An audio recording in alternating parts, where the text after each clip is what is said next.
कृष्ण कन्हैया लाल की जय। मार्गशीर्ष शुक्ला मोक्षदा एकादशी।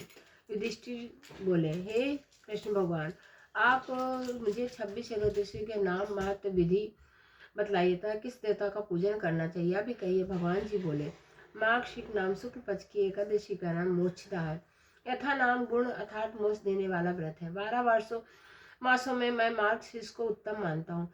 गीता में अर्जुन में से कह चुका है, जिसे कृष्ण पक्ष की एकादशी से प्रेम उत्पन्न होता है और शुक्ल पक्ष का व्रत मोक्ष दाता है। इस व्रत में दामोदर भगवान का पूजन करना चाहिए। आज व्रतधारियों को यजमान से मेरी उकलबंद लीला का श्रवण करना योग्य है। आप मोक्षदा एकादशी की पौराणिक कथा सुनाता हूँ। प्राचीन गोकुल नगर में वैखानस नाम का राजा धर्मात्मा और भक्त था। उसने रात्रि की स्वप्न अपने पूज्य पिता को नरक भोगते देखा। प्रातःकाल ज्योतिषी वेद पाठी ब्राह्मणों से पूछने लगा, मेरे पिता का उद्धार कैसे होगा। ब्राह्मण बोले, यहाँ समीप में पर्वत ऋषि का आश्रम है, उनकी शरणागत से आपके पिता शीघ्र ही स्वर्ग को चले जाएंगे। राजा पर्वत मुनि की शरण में गया, दंडवत करके कहने लगा, मुझे रात्रि में को स्वप्न में पिता का दर्शन हुआ। वह बेचारे यमदूतों के हाथों से दंड पा रहे हैं।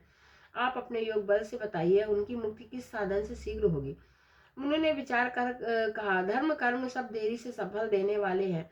शीघ्र वरदाता तो केवल शंकर प्रसिद्ध हैं, परंतु उनको प्रसन्न करना कोई मौसी का भवन नहीं। देर अवश्य लग जाएगी और तेरे पिता के इतने तक मरम्मत हो जाएगी। इस कारण सबसे सुगम और शीघ्र फलदायक मोक्षदा एकादशी का व्रत है।